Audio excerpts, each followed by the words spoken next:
Welcome to Choice Cuts episode 6, where today we're going to take a look at some of the green fluorite that I've picked from a couple of different locations. Let's get into it. So the first couple of pieces are from what was an old silver claim, but they never ended up finding any silver in there, which was kind of a mystery because you can see a couple of little galena crystals poking out of those little round features. And usually when you found galena, you found silver around here, and it just wasn't the case in this location. So now it's just kind of a property that doesn't belong to anybody, that you can just go and pick fluorite.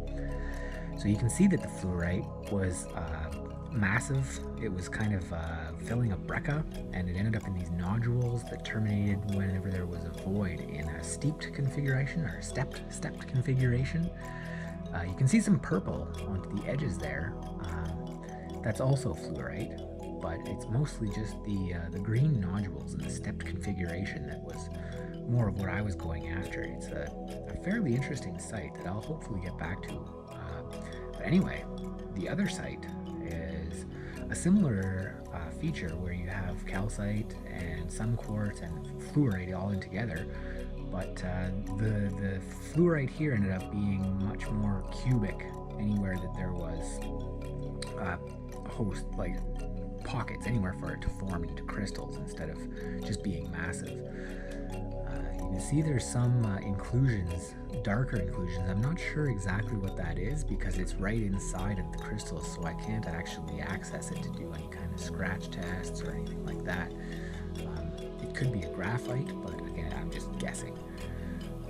You can see little speckles of marcasite though, and you can see a lot of speckles of marcasite in this piece. That's one of the features of the fluorite from this particular location, is that there is marcasite almost always accompanying or inclusive in the fluorite mineralization. I think it gives it a very interesting look. Some people think that it dirties it up, but I think it just adds to it. So you can see that I found a couple of chunkier pieces of this stuff. These were kind of once in a lifetime things. I wasn't expecting to find these types of fluorite mineralization in this location. I was honestly going after the purple calcite, and there is a little bit of amethyst there, but the sulfide's there too. I've actually found very interesting galena crystals there, but this was a bonus. You can see that the color ranges from kind of like a pale green to almost an aqua green. And I just wanted to get the back side of this one too, because there is that little spire kind of right at the top. Yeah, and there's a close-up of it.